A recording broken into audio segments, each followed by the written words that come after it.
Hi guys, it's Kitan from ScreenTalk, and I'm here to do a quick non-spoiler review of Black Adam.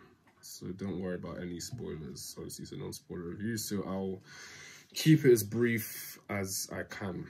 So obviously upon hearing that The Rock's Black Adam film was actually going to finally happen, despite it being announced at least over 7-8 years ago now, I was interested because most of The Rock's films, in terms of the roles he plays, they're all quite similar tonally, so he hasn't really had to show any diversity in his acting compared to like John Cena, Dave Bautista, who in their projects have had a range of different avenues to explore the characters that they portrayed. So the trailers didn't exactly, I guess, move me. I was like, it looks generic, but it's Black Adam. He's not like a hero, quote unquote, so it would be interesting to see. So I guess from that standpoint, after watching the movie, I can say that The Rock, he gave his all. Physically, dialogue-wise, everything. With what he had, he did his best. I think, given the right material, he can, I guess, push himself further from an acting perspective. So yeah, I didn't really have a problem with him. The Justice Society, I think for me, they were probably the best part of the film. Particularly Dr. Fate, who I was looking forward to seeing alongside The Rock as Black Adam. Cyclone, Hawkman, and again Dr. Fate, I think they were really, really good with the material they had. Even though it wasn't a lot, it wasn't the best, but they made do with it. But Noah's character, Noah Centineo, Atom Smasher, he was just a bit, I don't know, I just found him a bit irritating because I just felt there were certain moments in the film that just kind of were broken by his comedic timing. For some people works, and that's fine, but for me, I just felt that he just either didn't need to say anything or he should have delivered the line in a better way to fit that particular moment in the film. So I did find him a bit irritating, but not to the point that I hated him, but it was fine. But again, the Justice Society as a whole were probably the best part. Dr. Fate, he was cool. I liked him a lot, but I just, for the third act, I just think just really, I didn't like how it ended or where they took their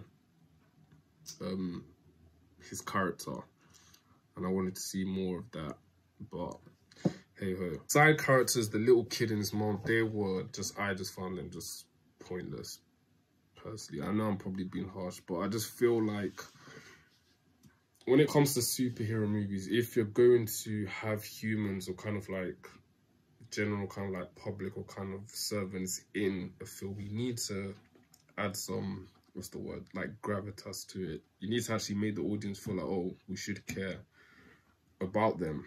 And the connection they had to Black Adam, I mean, it was there, but it wasn't really explored or developed to a point where as an audience that I feel like I need to care. So, I mean, yeah, so for their well-being throughout the film, whether they lived or died, I wasn't really interested. Following on from that, I think the villain was just, again, pointless.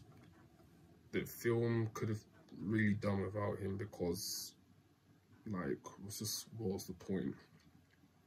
In a way, it kind of reminded me of Godzilla vs. Kong. If you've seen that film, then you know what I'm talking about. I just think this villain was just shoehorned in for the fact that they just needed a quote-unquote villain to kind of combat our protagonist, and yeah, just didn't really bother. But the film itself, like from a technical standpoint, the action was cool. All the aerial kind of battles were like visually nice to look at a lot, and that was it really.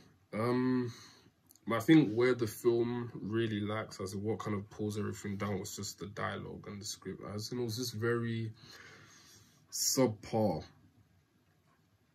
to the point where some of the delivery of the lines, not necessarily the actor or actress's fault, but just because of what they were saying, it was just kind of like, you just kind of had to turn away and just like, really? But yeah, the dialogue didn't do anyone any favors, so I think that just really ultimately like brought it down. So all the action, like visuals, is what really carried carry the film for me.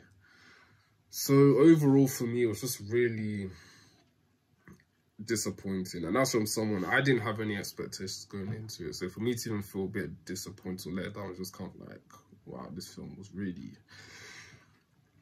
like, and as for the whole changing of the hierarchy of the DCU, obviously the post-credit scene, if you know, you know, I won't say it, but if this is the hierarchy changing, then boy, it's not looking good, bruv.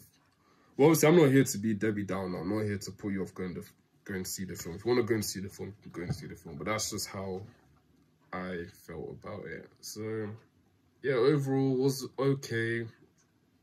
Nothing to kind of shout or write home about. But, yeah, that's really all it is.